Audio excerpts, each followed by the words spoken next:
Have you ever looked at your left hand and felt like it was trying to tell you something?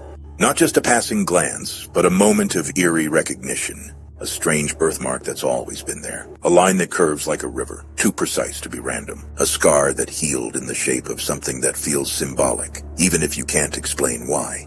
Maybe it's not just skin. Maybe it's a message. Maybe it's a calling. Throughout history, whispers of this have traveled quietly. Through ancient scriptures, mystical scrolls, and even the depths of modern psychology, that some people are marked. Not metaphorically, literally, a physical sign. On the body, usually on the left hand. Why the left? Because spiritually, the left side is the receiving side. In Eastern philosophy, it's the yin. Receptive, feminine, intuitive. It absorbs, it feels, it connects. In Kabbalah, the left hand represents judgment and transformation. In palmistry, it reveals the true self, the soul's path before the world got in the way. So if your mark is there, it may be a signal from the unseen, not just what you've lived through, but what you were born for. Carl Jung, one of the most daring psychological explorers, once said, "The privilege of a lifetime is to become who you truly are." But he also warned, "You are what you do, not what you say you'll do." This is where most people get lost. They talk about awakening, but they never walk into the fire. Because here's the secret no one wants to say out loud. Being chosen is not glamorous, it's brutal. It's waking up at 3 a.m. with a deep ache in your chest, knowing you're meant for something, but not knowing what. It's feeling everything too deeply. People's pain, the room's energy, the lies behind their smiles. It's childhood wounds that never made sense. Being the black sheep in your family. Feeling alone in crowded rooms. Like you came here with a different script in a world that doesn't read your language. That mark on your hand, it could be the spiritual fingerprint that proves you were never meant to fit in, because you were meant to lead out. In Jungian terms, this is part of the individuation process. The journey of becoming your truest self. It often begins with suffering, confusion, or deep loss. Jung called it the night sea journey, a descent into the unconscious, where you face your demons, where the ego dies, where the mask shatters. Real life, it's the artist who nearly gave up, then created a masterpiece in isolation. It's the healer who had to lose everything to find her gift. It's the quiet kid who grew up to lead revolutions because no one else could see what he saw. People with this mark, they go through initiation by fire, and most don't make it, because comfort is seductive. But awakening demands sacrifice. And yet, if you're still here, if you're still listening, maybe, just maybe, you're one of them. Not because you want to be, but because the path chose you. And the mark, that's not an accident. That's a reminder. So if you've ever looked at your life and felt like you don't fit, if you've ever been the black sheep, the misunderstood one, the one who always sees deeper than others do, this is not random. Maybe it's your trauma that awakened you. Maybe it was a heartbreak, a betrayal, a loss. But somehow you woke up to something ancient, something raw, something holy. And that mark, it's not just on your hand. It's in your story. It's in your energy. It's in the way people stare at you a second longer than they should. It's in how animals trust you, how children are drawn to you, how strangers feel like they've known you forever. It's rare, 1 in a million rare, and the world isn't ready for what you carry. Because you don't just feel deeply, you see through illusions. You see the brokenness in others. You see the lies they tell themselves. You see the system, the manipulation, the masks. And that's exactly what makes you dangerous. The chosen one doesn't need validation. They need alignment.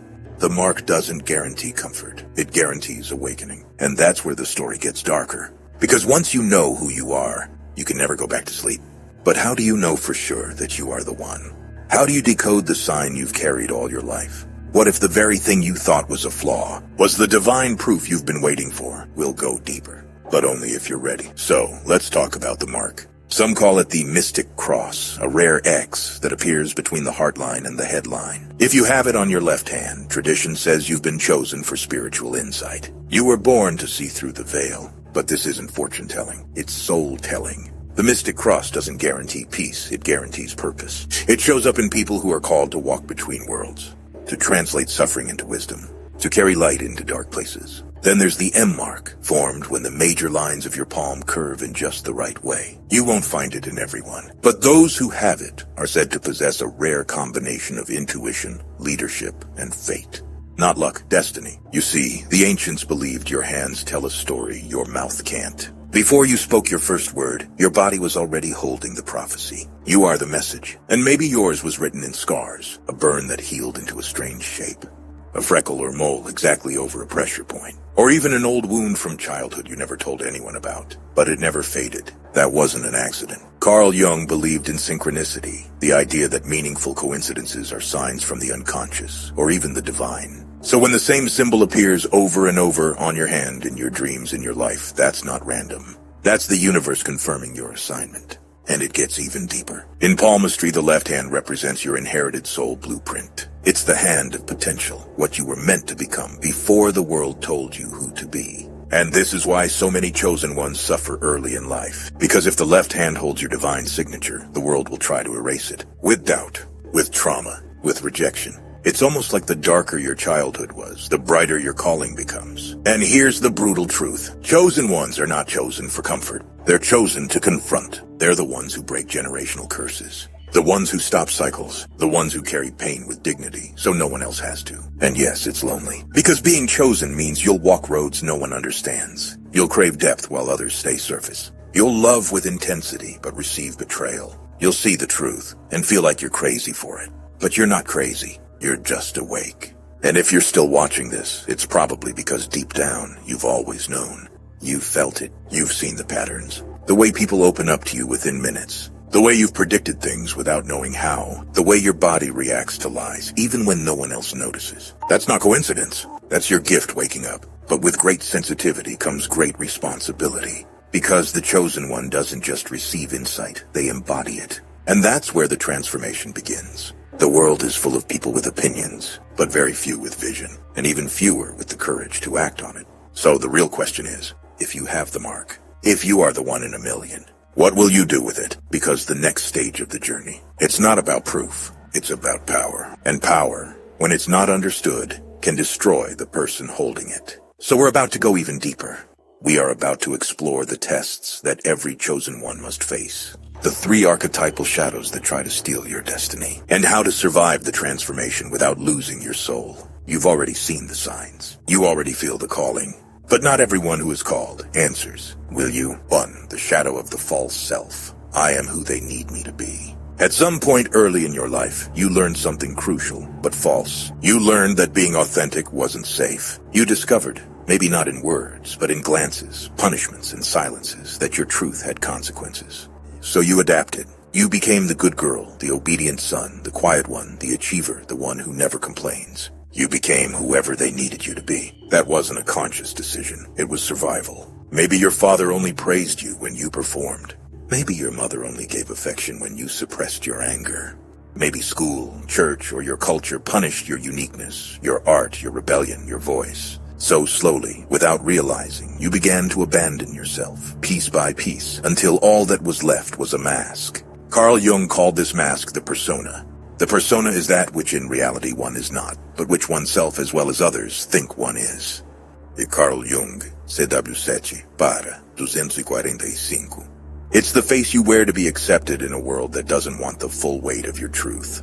And here's the real tragedy. The more perfect your persona becomes, the more distant your soul feels. You wake up one day feeling hollow. You're succeeding, but you're suffocating. You're loved, but only for your performance. You're surrounded by people, but unseen. You laugh at parties while grieving inside. You say, I'm fine, when your inner world is burning. You keep giving and giving, but you can't remember the last time you received. This is the false self in action. It keeps you functioning, but never fully alive. And there comes a breaking point. A deep ache, a whisper that grows louder. I can't do this anymore. But here's the terrifying part. Removing the persona comes at a cost. You risk being misunderstood. You lose the approval you've built your life around. You disappoint people who loved the mask more than the soul underneath. You might lose relationships. You might lose status. You'll definitely lose comfort. But in return, you regain something priceless. Yourself. Not the curated version, not the filtered one, but the one that feels deeply. The one that creates, screams, loves wildly, makes mistakes, and still stands sacred. This is the beginning of individuation, Jung's term for becoming whole. Becoming you, not what the world demanded. The shadow of the false self begins to lift, and you realize your real power never lived in who you pretended to be. It was buried beneath the silence, waiting for you to come home. 2. The shadow of the wound. Why me? Every chosen one carries a wound. And no, it wasn't random. It wasn't karma. It wasn't punishment. It was initiation. Maybe you were the child who always felt invisible in a crowded room. Maybe your parents' love came with conditions. Be perfect, be quiet, be less. Maybe you lost someone too soon, or had to become the adult before your childhood even began. Maybe you were betrayed by the very people who were meant to protect you. And society? Society told you to get over it, to move on, to be strong. But what if that pain wasn't something to move past, but something to move through? Carl Jung once said, "Man needs difficulties. They are necessary for health." Why? Because struggle wakes us up. Suffering reveals the places in us that were asleep. It shows us where our real work begins. That question, why me, is the call of the wound. But the better question is, what is this wound trying to awaken in me? You see, this pain didn't come to destroy you. It came to shape you, sharpen you, strip away the illusion of who you thought you had to be. Real life example.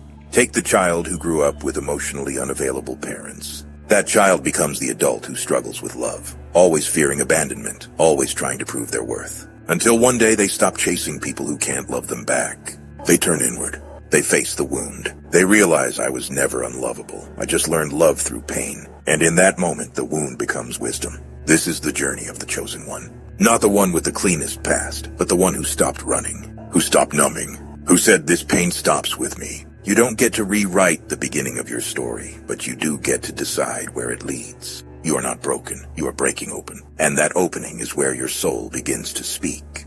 So next time you hear that whisper inside, why me? Answer it with, because I'm strong enough to transform this. And that is the sacred mark of the chosen one. 3. The shadow of power. What if I'm not ready? This is the final test. Not whether you can awaken, but whether you believe you deserve to.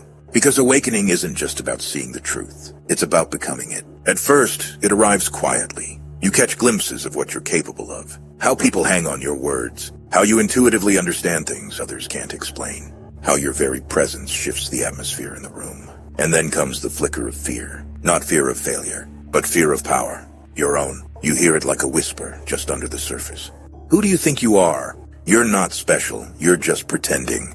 You're not ready. You're still broken. That voice, it's not your enemy. It's your final gatekeeper. Because your mind isn't fighting against you. It's trying to protect you.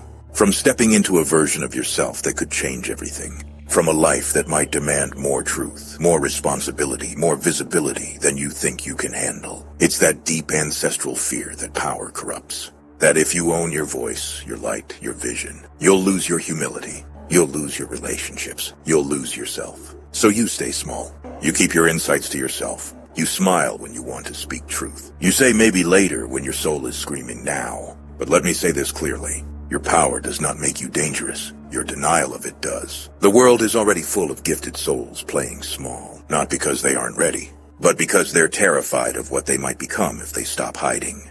Look around. How many coaches, artists, healers, leaders, visionaries are dimming their own light?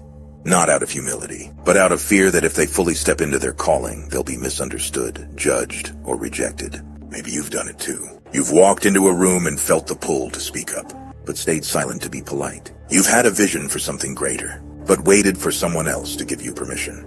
That hesitation, it's not weakness, it's a threshold. Carl Jung once said, "There is no coming to consciousness without pain." People will do anything, no matter how absurd, to avoid facing their own soul.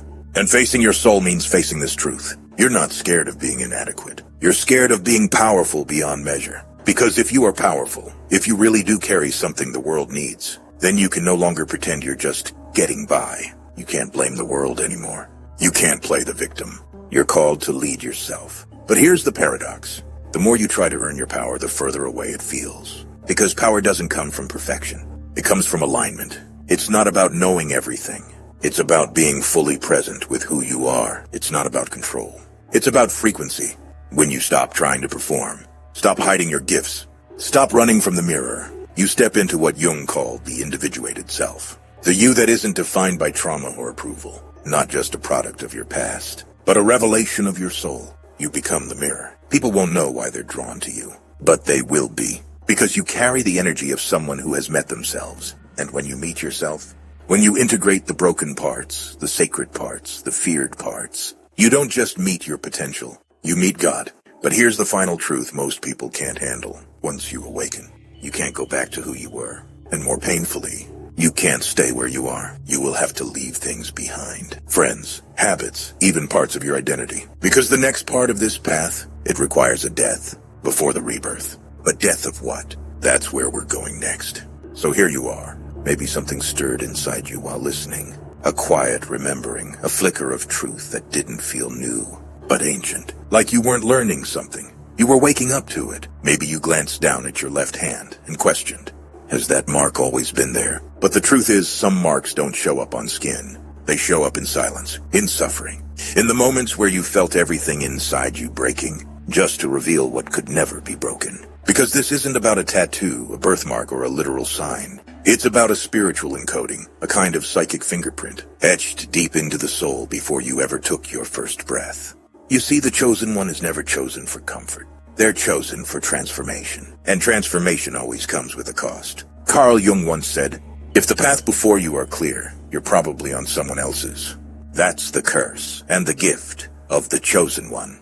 Your road will twist. Your hands will get dirty. You'll question everything, your worth, your sanity, your calling, and still you'll rise. In real life, this doesn't look like fantasy. It looks like the mother who walks away from generational trauma to raise children in peace. It looks like the man who loses everything chasing truth, but gains a soul he never knew he had. It looks like you, feeling like you're falling apart, when really you're just being stripped down to your essence. Because this is not a journey of adding more titles, friends, or approval. It's a journey of remembering who you were before the world told you who to be. And once you remember, you can no longer be silenced, manipulated, or ignored. Not by people, not by systems, not by fear. You won't always be understood. You'll be mislabeled, misjudged, even resented. But you'll be real, and that's rare in a world obsessed with pretending. Because while the masses are rehearsing masks, the chosen ones are reclaiming faces. They don't fit in, because they're here to redefine what fitting in even means. To break rules, to pierce illusions,